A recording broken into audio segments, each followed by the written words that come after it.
Amados, esse ano nós estamos sob a visão profética da obediência. Aliás, você foi lá e assistiu, aprendeu com a aula que o pastor deu. Está lá na playlist, a Bíblia tem resposta, já foi colocada lá desde o domingo passado, sobre o que é ano profético. Espero que sim, porque nós estamos sob a visão profética esse ano da obediência e nos submetendo ao aprendizado do que a Bíblia ensina a esse respeito. Nós estamos na fase de fundamentos, cujo objetivo é construir consciência teológica, é curar distorções produzidas pelo legalismo, pela religiosidade, pela barganha, pelo medo espiritual e formar convicção bíblica sólida sobre o que é obediência. E a pergunta-chave nessa fase que nós estamos de aprendizado é: o que é obedecer a Deus de fato? O que é obedecer a Deus de fato? É o que estamos vendo. Por isso, chamarmos de fase de fundamentos. E nessa fase inicial que se encerra hoje, com esta mensagem que agora já estou pregando, o nosso foco tem sido o entendimento sobre essa base, sobre esse alicerce. Nós buscamos desconstruir a ideia de que obedecer é um peso religioso, de que obedecer é um peso religioso. Muitas vezes, para a obediência, nós nos sentimos carregando um fardo. Muitas vezes eu ouvi isso, e você provavelmente, né? A vida de crente é uma vida muito chata, tudo não pode, ou seja, vive debaixo de um fardo pesado de ter que obedecer coisas porque a igreja diz que tudo não pode. Quando, na verdade, esta fala só existe porque esta pessoa que o fala, ela é ignorante. O que é ignorância? Não tem o conhecimento do que seja a obediência. A palavra obediência e o conceito que ela encerra, o que ela traz, o que significa obediência, não é algo que nós, como seres humanos, nos sentimos muito confortáveis com ela, porque ela remete a um conteúdo ancestral que existe em todos nós, que carregamos a maldição da desobediência. A desobediência produzida por nossos pais Adão e Eva, esta memória, ela tem sido passada epigeneticamente de geração para geração há milênios, desde que o ser humano cometeu o pecado da desobediência a Deus lá no Éden. Obediência, por isto, para aqueles que têm ou não tem, melhor dizendo, uma relação com Deus, que nunca entendeu o sacrifício vicário de Cristo, o porquê, o para quê, a imperiosidade disto, não consegue enxergar obediência como valor, mas sim como fardo. Por isso nós buscamos desconstruir a ideia de que obedecer é um peso religioso, para então compreendermos que a obediência é, na verdade, uma questão de sobrevivência e estrutura, que é o que impede o colapso interno diante das pressões externas. E que estrutura é esta? É aquela que é composta por cognição e moral, que forma o eixo da coerência. Fala comigo depois de mim. Cognição. Entendimento. No plano da mente, amados, a estrutura refere-se à organização dos nossos valores e crenças.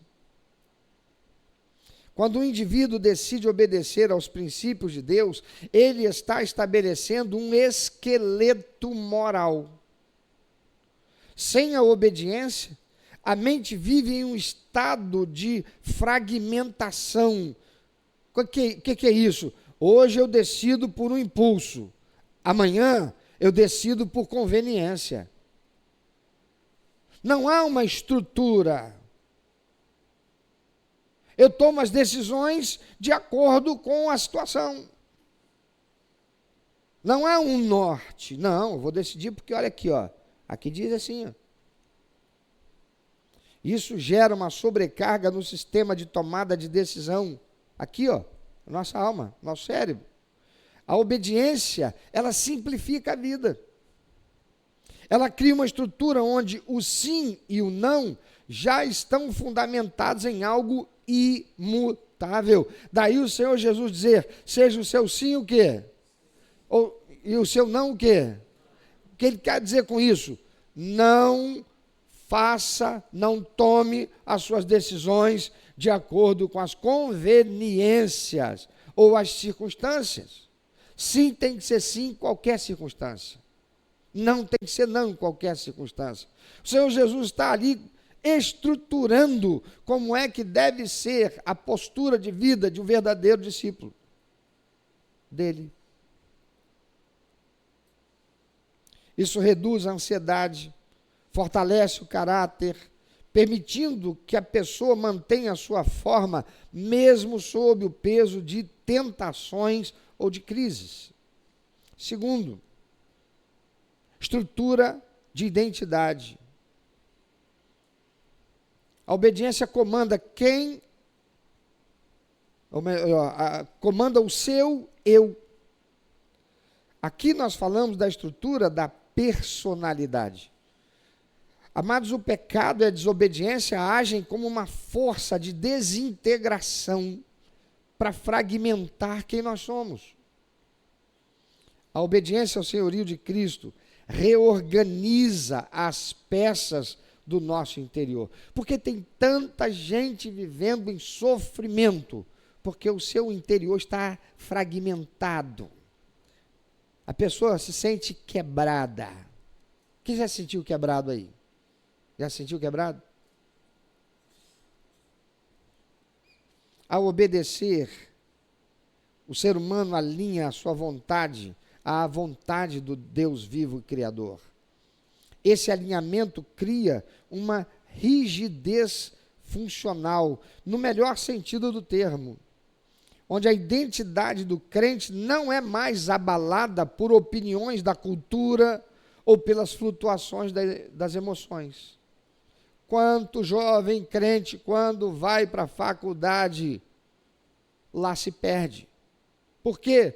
Porque agora ele está imerso num outro ambiente. As pressões daquele ambiente conspiram para que ele tenha a sua identidade corrompida e a jogue fora para assumir uma outra. Dando as costas para o Senhor. É a diferença entre um andaime de bambu que balança com qualquer brisa e um andaime feito de aço. Ele tem peso, ele tem estrutura, o vento não balança. A obediência, amados, é o aço que mantém o eu do crente firme em Cristo Jesus. E essa estrutura também, ela é biopsicossocial. Ela está relacionada ao equilíbrio sistêmico do ser humano. Nós somos uma unidade integral. Nós somos corpo, nós somos alma e nós somos espírito. Quando as Escrituras dizem que os seus mandamentos não são penosos, elas revelam que a obediência é o manual de instrução do fabricante para o bom funcionamento da nossa biologia e psique. Olha como é que nós somos. A gente compra um equipamento que a gente nunca usou. Ah, eu queria tanto ter uma máquina de lavar digital, aquela que até fala comigo. eu conecto ela na internet e eu só digo lá, Alexia, ligue a minha máquina de lavar. E a máquina de lavar vai lavar. Não é legal? Aí eu vou lá, compro a máquina, desembalo a máquina, coloco a máquina no lugar. Tem rede, tem Wi-Fi. Eu presumo que ela já entendeu que o Wi-Fi ali é o da minha casa. Eu vou para a Alexia, digo, Alexia, liga a máquina, lá vai. A máquina está lá quietinha, não faz nada. Desobediente. O que está faltando? Aí eu fico chateado, vou lá, está com defeito. Mas qual é o problema? Eu não li o manual. Irmãos, eu morri em 100 pilas. Só para o cara apertar 4 parafusos.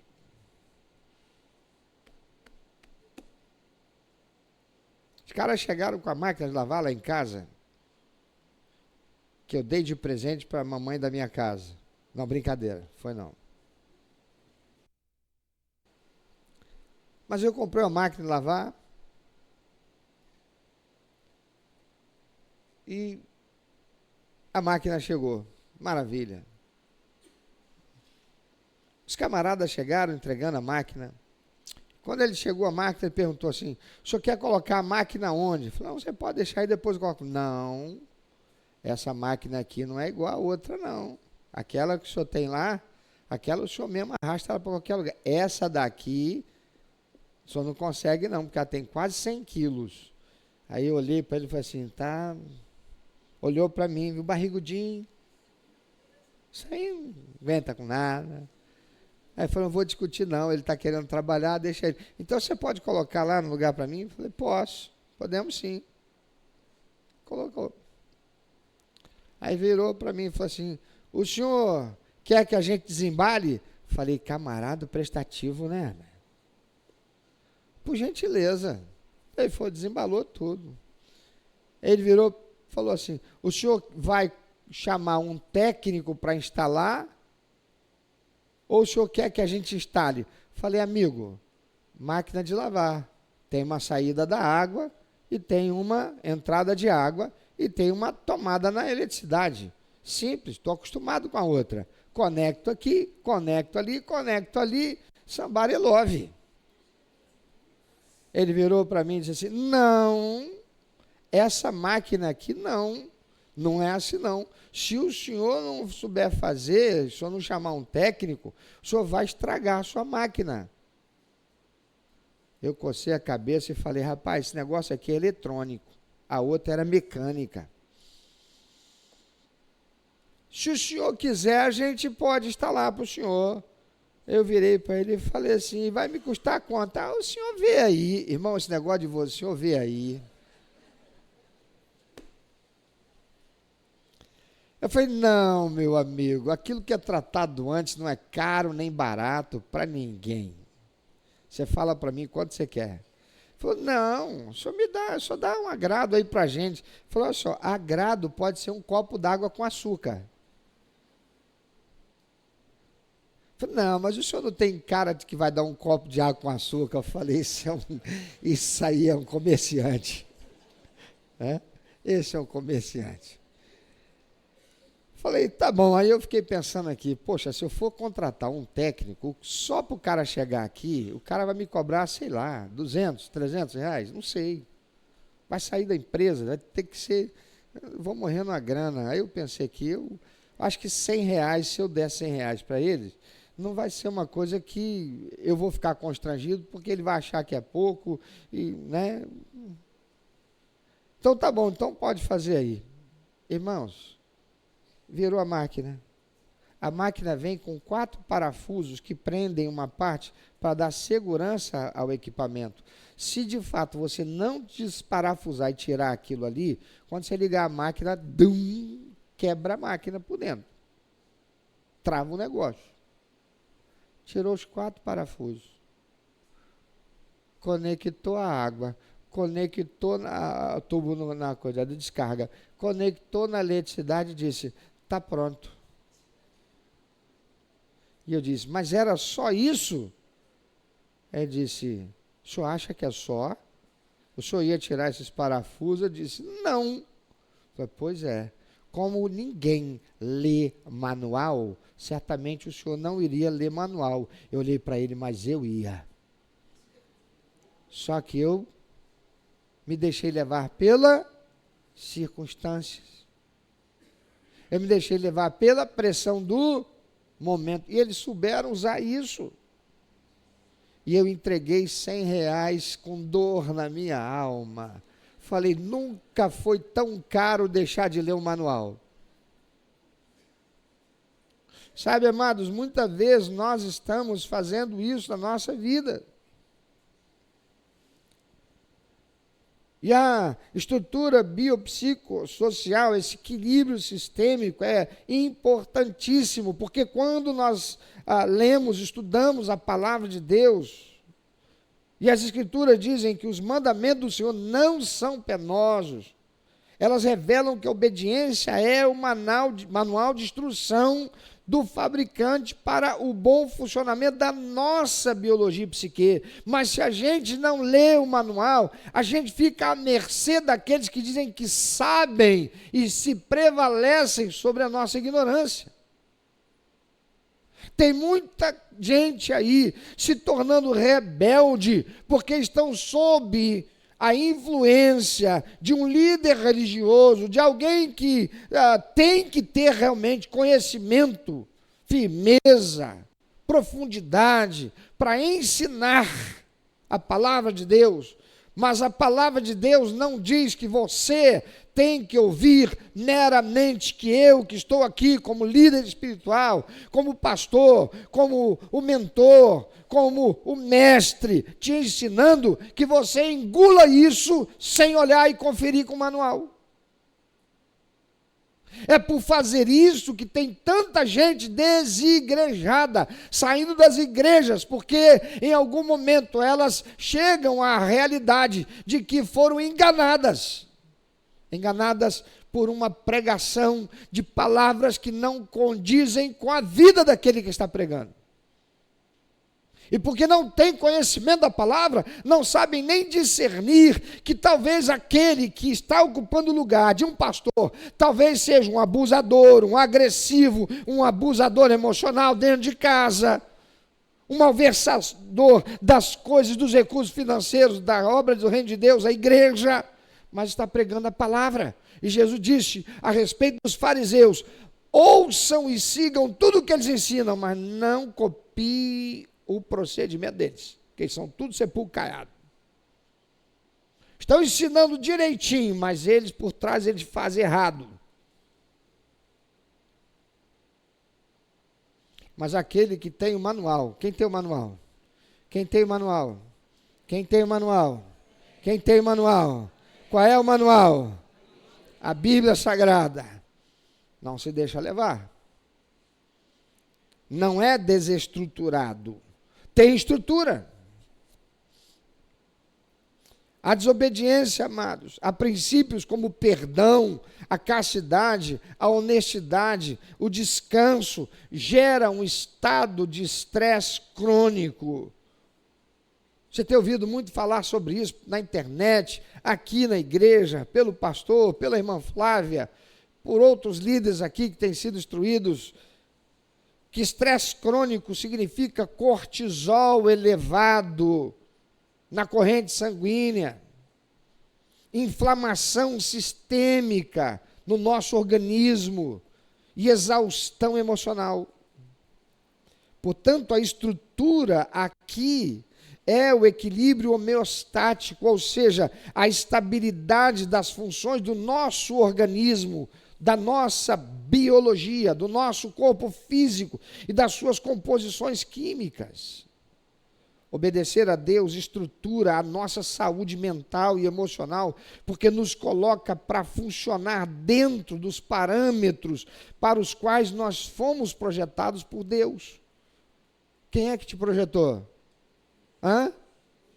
Ele, e Ele nos deixou o manual de instrução, para saber como é que a gente deve funcionar direito. Fora da obediência, o sistema entra em pane. Em síntese, estrutura que impede o colapso interno diante das pressões externas, amados, é o alicerce que garante que quando o mundo ao redor desmoronar, o seu interior permaneça ordenado, estável e funcional. Pode estar caindo tudo ao redor. Pode estar tudo ficando em destruição, terremoto. O marido resolveu abandonar e foi embora. A esposa resolveu abandonar, foi embora. A dor será presente, mas haverá equilíbrio racional, inteligência emocional para lidar com a situação. Não haverá desespero. Por que não? Porque é alguém que tem equilíbrio. E quem dá esse equilíbrio é o Espírito Santo. E ele faz o quê? Ele usa a palavra e me faz lembrar: eis que estou contigo todos os dias, inclusive este de hoje, pelo qual você está passando e passará. Quem está entendendo?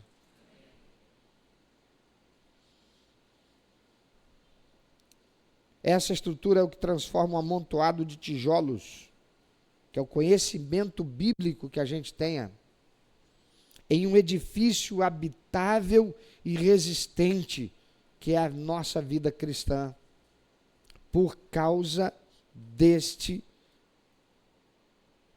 conhecimento bíblico que nós possuímos. Se na mensagem anterior, nas mensagens anteriores, nós entendemos que Jesus deve ser o Senhor, hoje nós vamos entender que as palavras desse Senhor são o único solo seguro onde podemos construir o edifício da nossa existência. E aí diga para quem está do teu lado: é agora que o pastor começa a pregar a última mensagem dessa série. Até aqui eu só te preparei. Então abra a sua Bíblia em Mateus capítulo 7. Eu vou pedir para você ler, mas mantenha a sua Bíblia aberta. Em Mateus capítulo 7, versículo 24 a 27.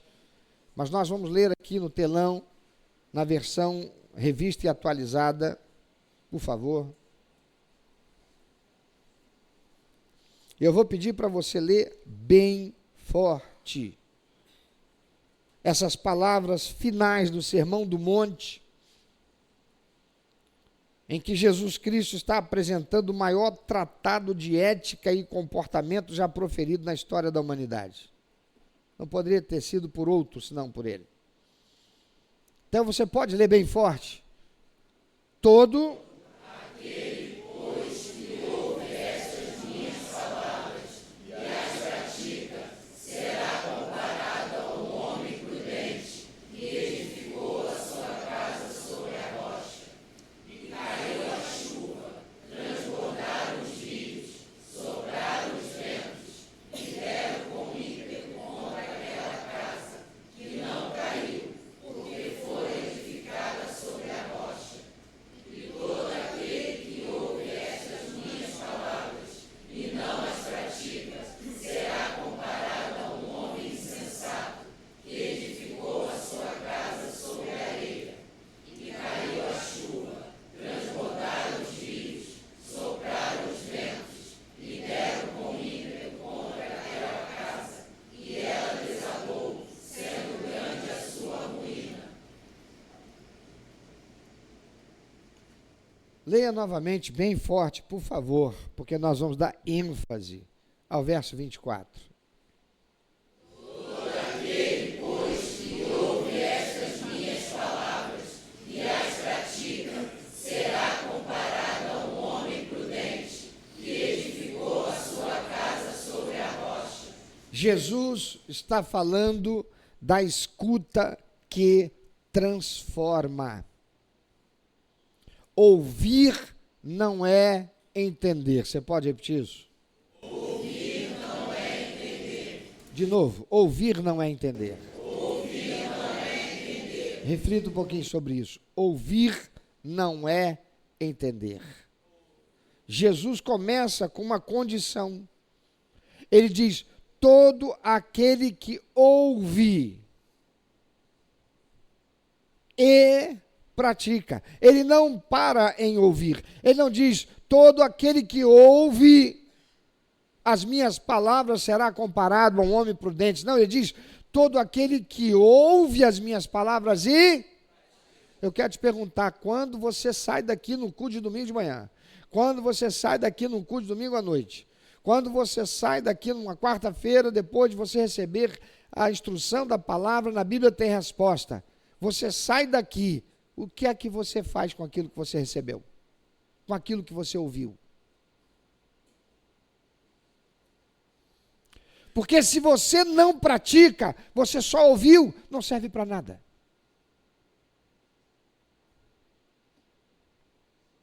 Jesus está aqui apresentando uma condição. Para ser um homem prudente que edifica a sua casa sobre a rocha, é necessário não apenas ouvir, mas também praticar. Amados, nós vivemos em uma era de excesso de informação. Nós ouvimos sermões em podcasts, nós lemos versículos em redes sociais, nós recebemos banners todos os dias daquela pessoa chata que não tem nada para dizer e só fica replicando banner com versículos bíblicos ou uma palavra de profetizo sobre a sua vida. É muita coisa que a gente ouve nas redes sociais, a gente vai acumulando conhecimento intelectual. Mas na estrutura do comportamento humano existe um abismo entre o conhecimento teórico e a incorporação desse conhecimento. Ouvir as palavras de Jesus e não praticá-las cria uma ilusão de segurança. Quando a gente compra uma bala, quase sempre é assim. Ela tem um papel, ou melhor, um plástico por fora, que é a embalagem, amém? Depois ela tem ainda um plástico transparente que envolve a bala, sim ou não? Você só joga fora o primeiro invólucro e põe a bala com aquele plástico na boca? É isso que tem muito crente fazendo em relação à palavra de Deus. Ele só ouve.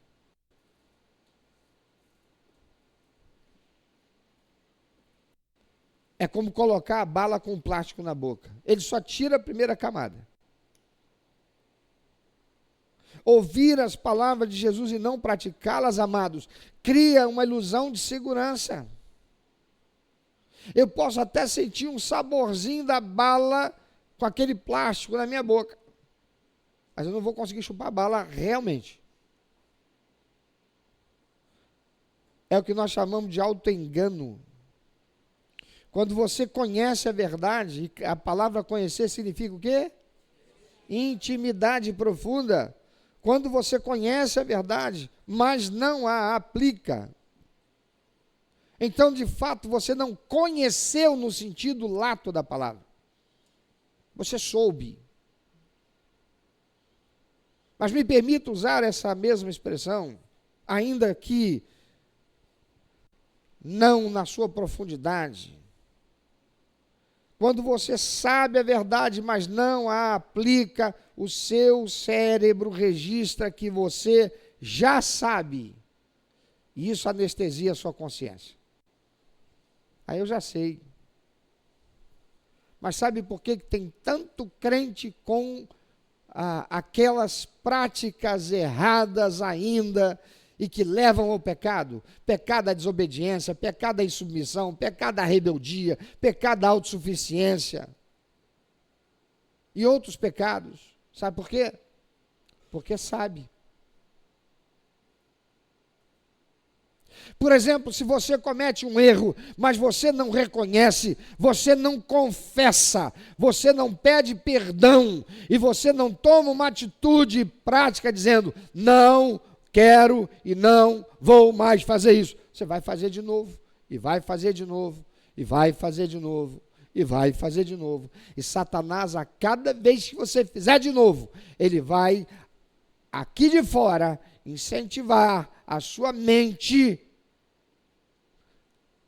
a produzir uma anestesia, de modo que você já não se sinta mais triste, até o ponto que aquilo para você já nem parece mais pecado. Quem aqui pode dizer, pastor, isso já aconteceu comigo?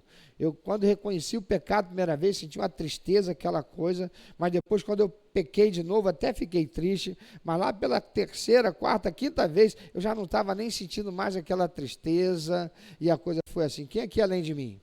É isso aí. Eu sei, mas não tomo a atitude que devo, eu não pratico, aquilo vai voltar. Então você vai errar de novo, e Satanás vai dizer assim, eu não vou pedir perdão de novo não, já está virando sem vergonhice. Eu não vou levantar a mão de novo para esse apelo não, já fiz isso domingo passado. A palavra falou, Deus falou comigo, usou essa palavra, mas não vou levantar a mão de novo, eu não vou lá na frente de novo não, já fiz, vão olhar para mim, vão dizer o quê? Diga depois de mim, nem tudo que eu penso, fui eu quem gerei, porque todo pensamento mau e negativo não vem de Deus, não vem de mim, vem de quem? Por que eu vou concordar com ele? Mas é isso que ele quer. Ele não é o chifrudo com tridentes na mão, com bafo de enxofre na boca. Não. Ele é aquela vozinha gostosa que fala como sendo eu falando para mim mesmo, no meu pensamento.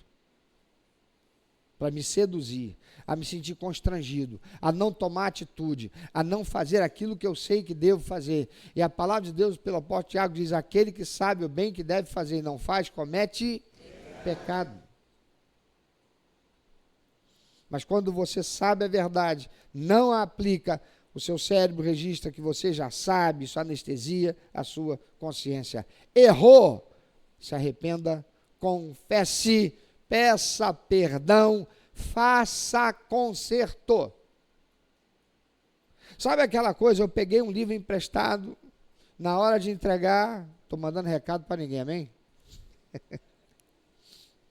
Na hora de devolver e, puxa vida, alguém lá esbarrou, fez uma orelha no livro, vou devolver o livro amassado, com a capa amassada, eu vou chegar e dizer assim, poxa, foi sem querer e tal, não tive a intenção, você me perdoa, tá?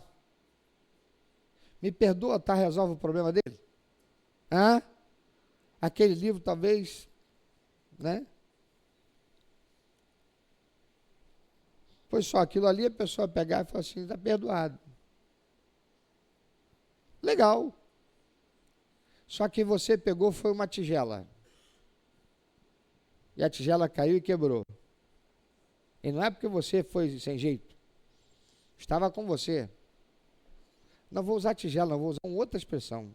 Você pegou o carro emprestado.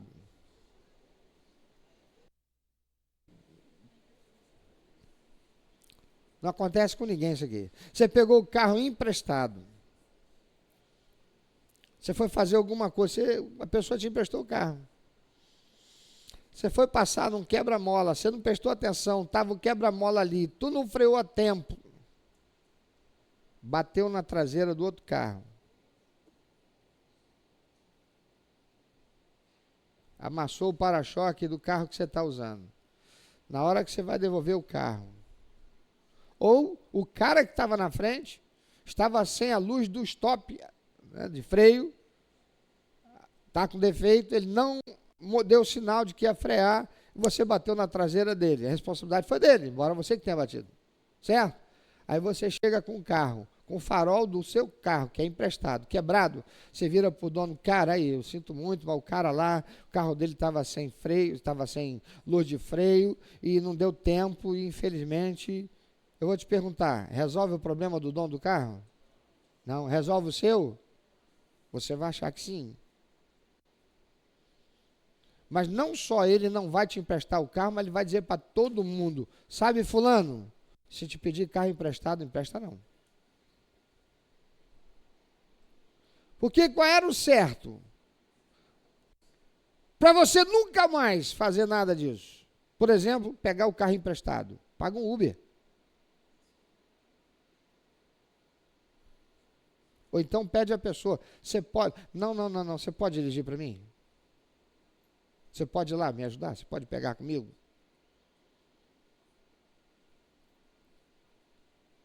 É consertar o carro dele.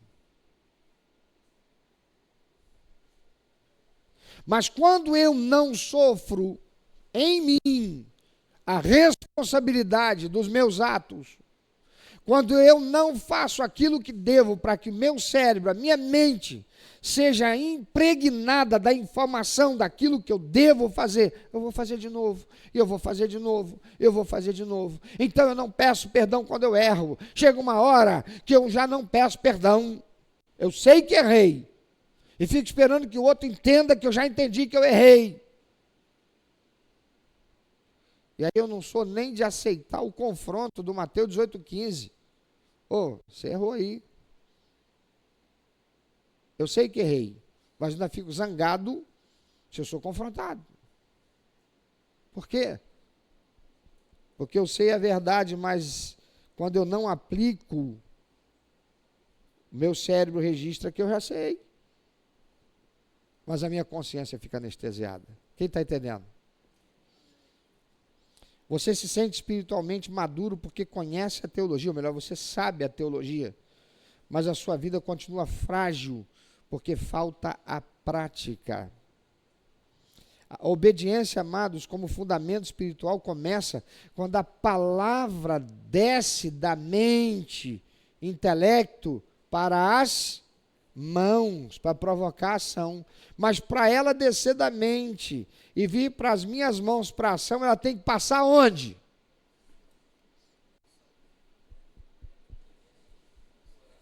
Ela tem que passar onde? A palavra de Deus diz assim: guarda aonde? Onde? Na sede dos teus sentimentos.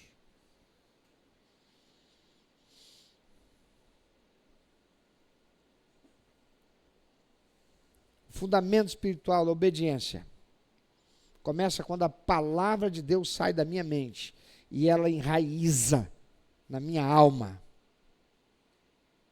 Então ela virá para as minhas mãos para ser prática, para ser praticada, para que eu haja a partir dela. Mas se eu apenas sei, ela não provoca em mim nenhuma emoção, reação, consciência, impacto, não vai me levar a ter as atitudes que devo. Sem a prática, o meu cristianismo e o seu é apenas uma filosofia, mas com a prática, ele se torna uma estrutura biológica e espiritual inabalável.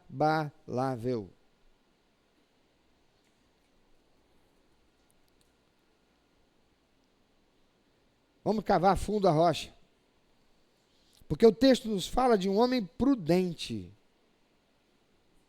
No grego, a palavra usada remete a alguém que possui uma sabedoria prática, um discernimento agudo.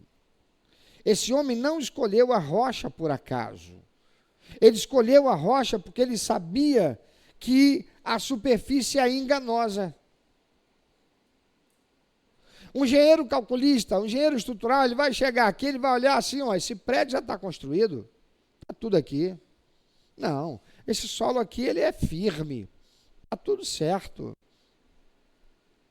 É só pegar aqui, colocar uma sapata assim e tal, não sei o que, paraná, constrói aí. Mas ele não sabe como é que é a fundação, porque quem fez isso daqui foi um outro, décadas e décadas atrás. Mas o outro chega aqui, ele quer saber, como é que é esse solo? Vamos fazer uma sondagem aqui para saber? Mas aí eu que quero construir, eu penso assim, cara, mas contratar uma empresa que vai fazer aqui a sondagem desse solo, o outro diz que não precisa. Para que eu vou gastar esse dinheiro? 3, 4 mil reais a mais só para o cara saber como é que é o solo aqui. O outro disse que eu não preciso gastar isso não. Quem vai botar o chamegão lá e assinar a RT, anotação de responsabilidade técnica, vai ser ele. Se der um pepino que der, ele vai para a cadeia. Amém? Se fosse só assim, o problema é que se cair, ele não vai estar aqui. E quem pode estar lá debaixo na hora? Eu. Porque se for você, está tudo bem.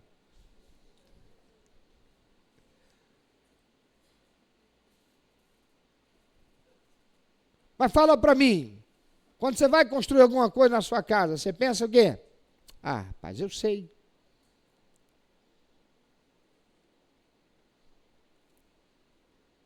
Eu não estou dizendo que o cara que é o pedreiro, experiente, ele tem que contratar um engenheiro para levantar as paredes, levantar uma casa. O ideal seria. Mas nem todo mundo tem o recurso financeiro para conseguir fazer isso. Sim ou não?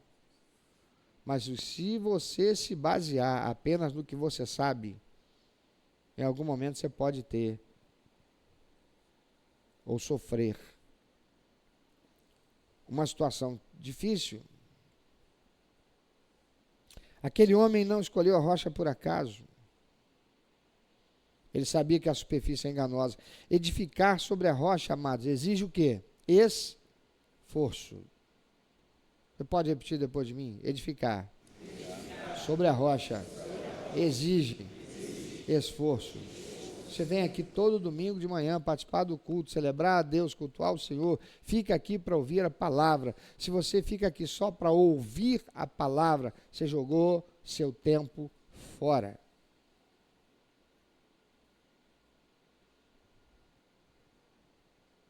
Se você não sair daqui para praticar, para ruminar essa palavra e praticá-la, você jogou o seu tempo fora.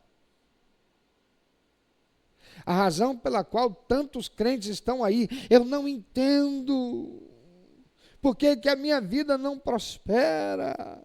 Eu sou dizimista fiel, eu sou um adorador que consagro com alegria, eu tenho ajudado a sustentar aqui a obra do reino do Senhor, eu sou um investidor para que essa obra aqui aconteça, e aí eu estou lá, minha vida está lá. Por quê? Porque apenas sabe, mas não está praticando a palavra, porque ela não está entrando, ela não está penetrando, ela não está construindo dentro de si verdade.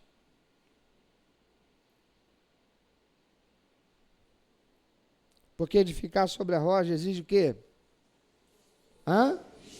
Esforço. Você está aqui? Quem está aqui? Amém. Edificar sobre a rocha exige o quê? Esforço. Cavar a terra, remover o entulho, lidar com o que é duro e resistente. Eu estou fazendo obra lá em casa, irmão. Estou quebrando tudo, que todo está virado. E a gente chega na porta da casa, na varanda, poeira.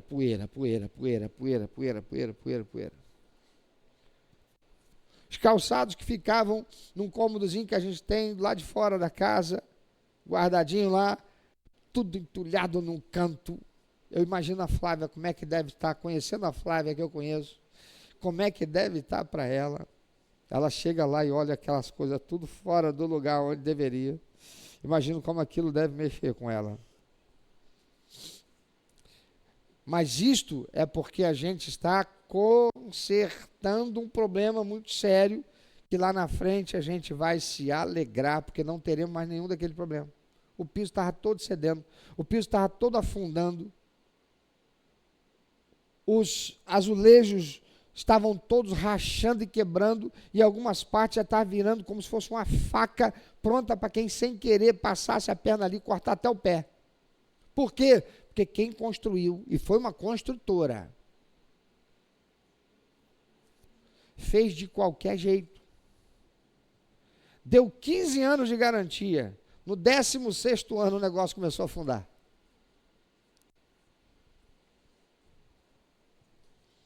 E aí, quando vem o profissional que está trabalhando lá, ele trabalhou na construção daquelas casas que foram construídas, ele era funcionário da construtora.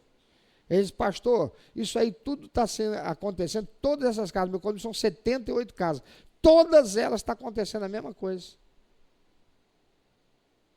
Falei, e por quê? O problema é do solo? Falei, não, o problema foi de como isso aqui foi construído. Não obedeceram o que deveria ser obedecido.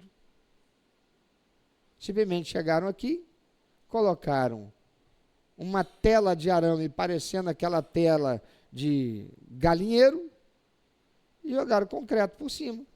Isso aqui tinha que ter sido feito aqui uma viga, conectando o baldrame no outro, tinha que colocar aqui, aí foi explicando. Eu virei para eles, quer dizer que agora eu vou ter que morrer numa grana? Ele disse, o senhor quer fazer certo para não ter mais problema daqui para frente? É.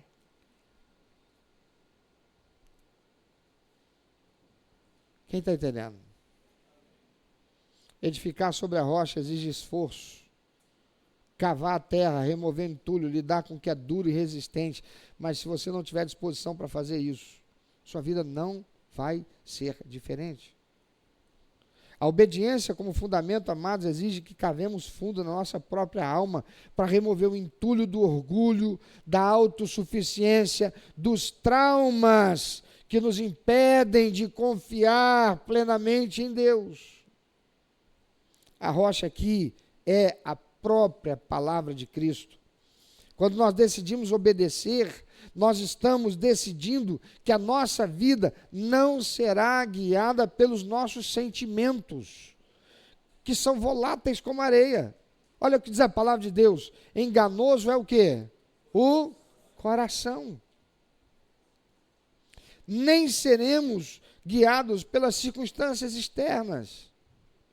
Salmo 119, 89 diz, para sempre, ó Senhor, a tua palavra está firmada nos céus.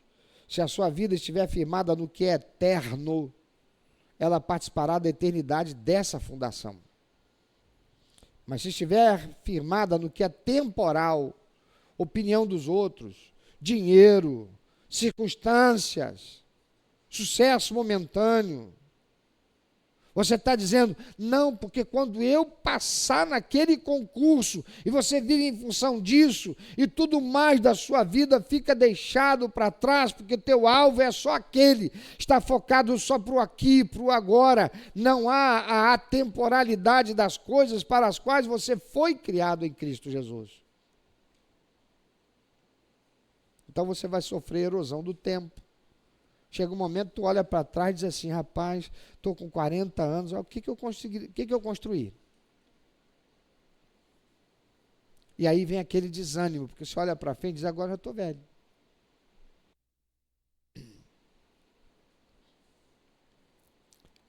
As tempestades, irmãos, são inevitáveis.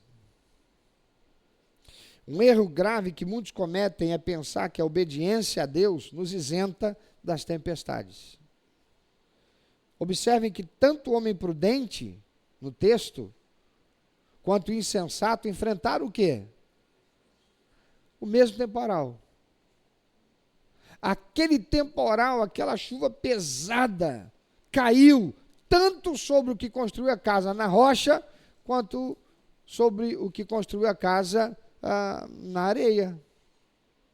Então, ter obedecido não significa dizer que não haverá temporal. Diz para quem está ao teu lado, não pensa que a vida cristã é essa conversinha de só vitória.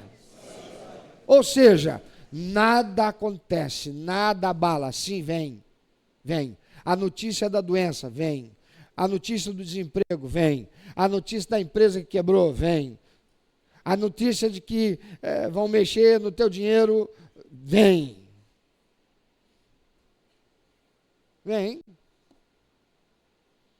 Mas como é que você vai passar por isso? Mateus capítulo 7, versículo 25 diz, caiu a chuva, transbordaram os rios, sopraram os ventos e deram com ímpeto contra aquela casa. E ela não caiu, porque fora edificada sobre A rocha. As chuvas da perda, os ventos da ansiedade, os rios das crises emocionais e financeiras, elas batem em todos nós. A diferença não está na ausência do problema, mas na resistência da base. Vem cá, Rodriguinho. Eu vou ensinar uma coisa que eu aprendi quando garoto, na primeira aula que eu fui praticar de karatê. Fica de frente para mim, Rodriguinho. Rodriguinho, por que você andou para trás? Você não está em pé? Fica firmado aí, Rodriguinho. Faz em mim, Rodriguinho, devagar, porque eu estou machucado. Vai lá, Rodriguinho. Faz agora, Rodriguinho. Faz agora, Rodriguinho. Qual é a diferença? Eu firmei uma base. Obrigado, Rodriguinho. A diferença não está na ausência do problema, mas é na resistência da base. Eu posso até saber como é que eu me devo me posicionar aqui, mas se o meu joelho estiver ruim, irmão, não adianta. Sim ou não? Então, não é se você está fazendo a posição que deve, é se o elemento com que você está usando para construir a sua base é o que deveria. Quem está entendendo? Não adiantaria você estar construindo na rocha se você tem que subir uma coluna e você só coloca concreto e não coloca ferro. Vai rachar. Muitas patologias da alma e colapsos emocionais ocorrem porque nós construímos a nossa identidade sobre fundamentos frágeis. Se a sua alegria depende de tudo ir bem, então você vai cair. Mas se a sua alegria depende da obediência a um Deus que não muda, então você vai permanecer. A obediência gera uma resiliência que a ciência mal consegue explicar, porque ela conecta o ser humano ao seu Criador, permitindo que o sistema nervoso e a psique encontrem repouso na soberania divina. Você está sobre a base?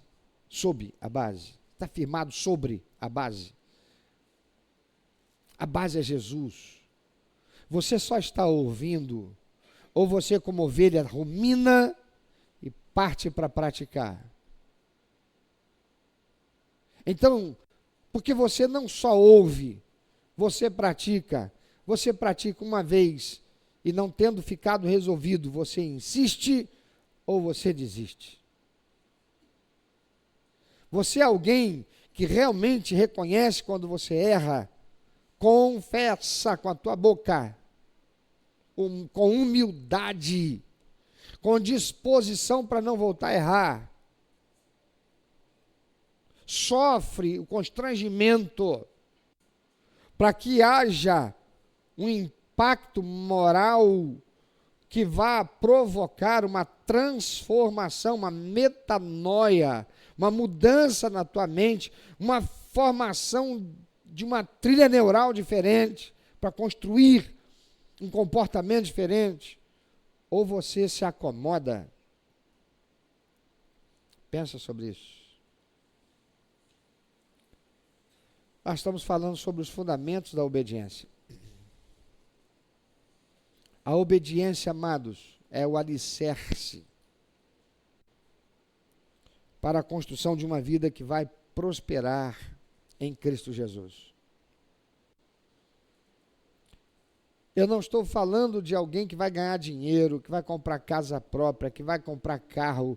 Eu não estou falando de nada destas coisas, porque se estas coisas assegurassem a felicidade de alguém, não estaríamos lendo as notícias que temos lido todos os dias nos noticiários, de pessoas que ficaram milionárias,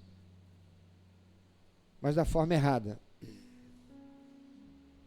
Por terem colocado as coisas materiais como o seu alvo, o seu objetivo a ser perseguido.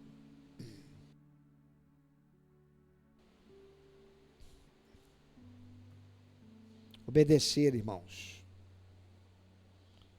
Obediência é antídoto contra a maldição que nós herdamos de nossos pais Adão e Eva. Casamentos têm sido destruídos por causa da desobediência. Filhos estão se perdendo por causa da desobediência. Empregos estão sendo perdidos por causa da desobediência. Empreendimentos estão sendo frustrados por causa da desobediência.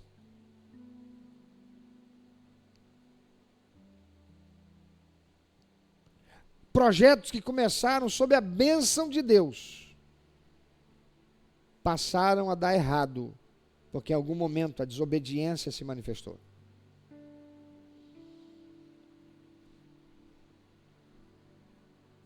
Irmãos, esta fase de fundamentos termina com o chamado à ação. A obediência não é um evento, não é um momento, não é uma decisão apenas. Ela é um estilo de vida. Jesus diz: ouve e pratica. Qual é a área da sua vida que hoje parece estar sobre a areia? Seu casamento? Suas finanças? Seus pensamentos secretos? Não há obediência sem humildade.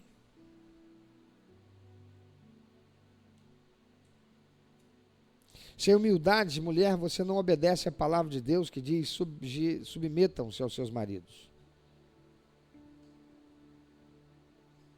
A liderança deles.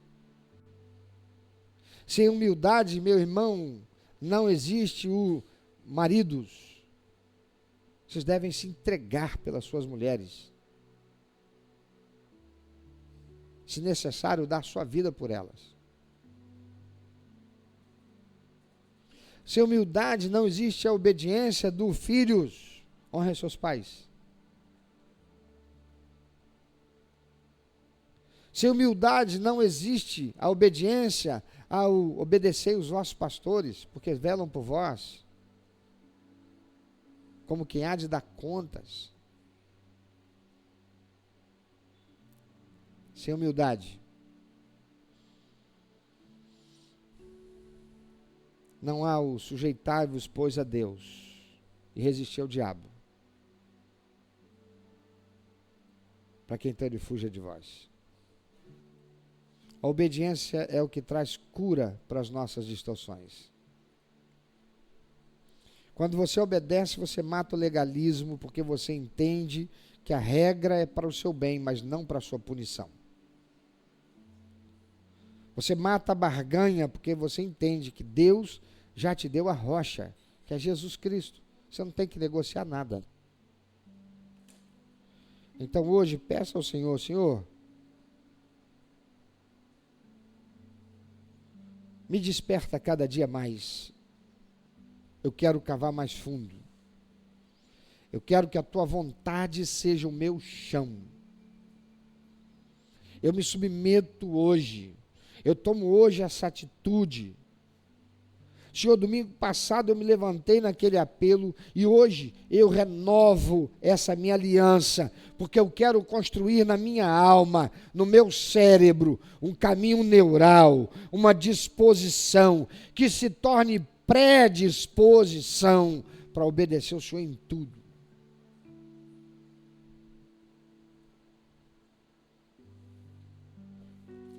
Então começa já a se colocar em pé e falando com Deus aí, irmão. Olha, talvez você esteja exausto, você que ainda não fez uma aliança com Jesus, ainda que não recebeu Jesus como Salvador e Senhor, talvez você esteja exausto de tentar manter as paredes da sua vida em pé, enquanto o chão sob os seus pés se move. Você construiu sobre a areia das realizações pessoais, da beleza ou do controle, e as tempestades da vida estão provando que isso não é o suficiente. Jesus convida você hoje para mudar de terreno. Ele é a rocha. Cava nele. Se firma nele. Confiar nele e começar a segui-lo é encontrar a segurança que você sempre buscou em lugares errados. Ele não está interessado nas coisas que você tem, ele está interessado em você ser dele.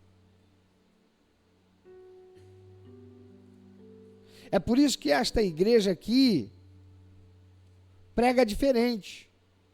É por isso que esse pastor prega diferente. Não estamos interessados que você traga o que é teu para ser da igreja. Porque Deus quer você.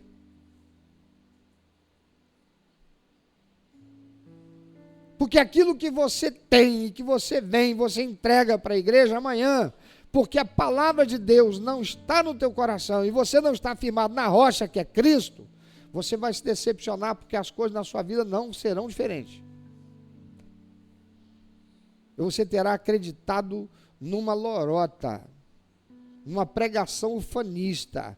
Vem porque você não precisa nem ter fé, porque a minha fé vai fazer mover o coração de Deus. Eu vou fazer uma oração forte e você vai ser abençoado. Isso é mentira, isso é balela, isso é enganação. Vem porque Deus vai fazer, porque Deus vai fazer, porque Deus vai fazer, como se você não tivesse nenhuma responsabilidade.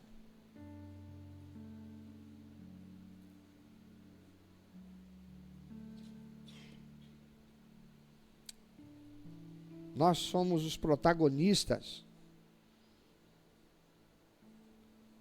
para a bênção do amanhã, sob o protagonista maior, que é Jesus Cristo. E o que eu quero dizer com que nós somos os protagonistas é que aquilo que fazemos é o que de fato vai fazer a diferença.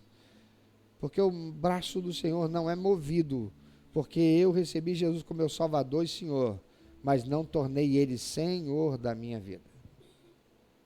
Eu tornei Ele Salvador.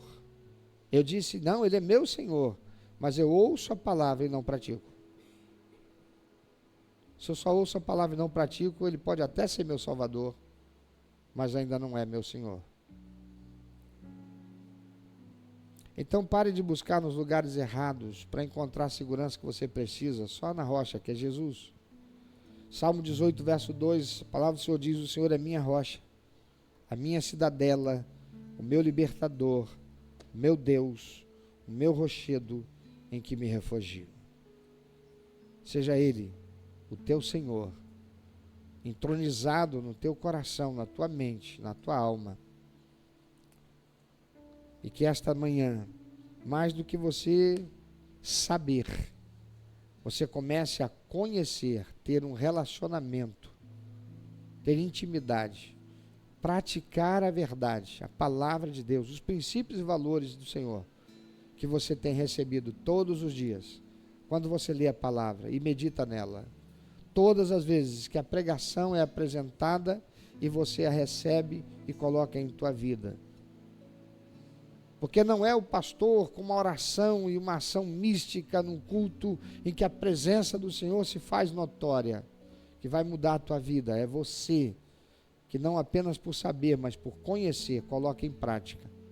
Como Jesus diz, todo aquele que ouve e a pratica será aquele cuja vida, a despeito de todas as intempéries, de todo vendaval, de toda tempestade, permanece inabalável até o fim.